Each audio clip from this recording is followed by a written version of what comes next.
Well, welcome back to the channel, Ron. One of the questions I've been getting on the Z Mower is if it does not start, what else could it be other than being a dead battery?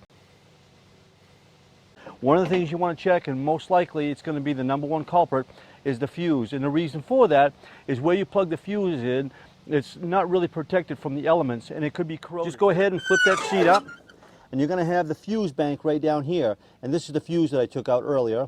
So what you're going to want to do is find this one, pull that out and look and see if it's blown. You can tell by the wire being broken, or you can put a multimeter on it like I've showed you in other videos. Go ahead and pop that back in there, wiggle it around a little bit. You should be all set. Now one of the things you could do is turn the switch on, and if you put the fuse in there, you might hear some things clicking, little relays and so forth. So that tells you that you have power.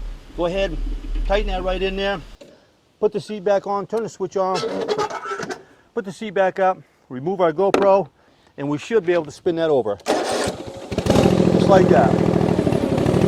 So I would check that before you did anything else with a meter trying to test all the sensors and so forth on your Z Mower. So the only thing you want to do is if you can't see that fuse that it's burnt out, just put a multimeter on there, check for continuity, and you should be all set to go. So good luck on your Z Mower, and I hope that answers some of the questions I've been getting on why won't the Z Mower start. I would start with that fuse first because it's unprotected from the elements. Thanks an awful lot for watching, and we'll see you on the next one. Well, welcome back to the channel, Ron.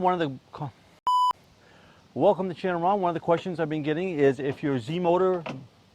So now I should be able to just spin it over. Just like that. And hopefully you don't have your GoPro sitting on top of it like I did when you spin it over. And that's all there is to it.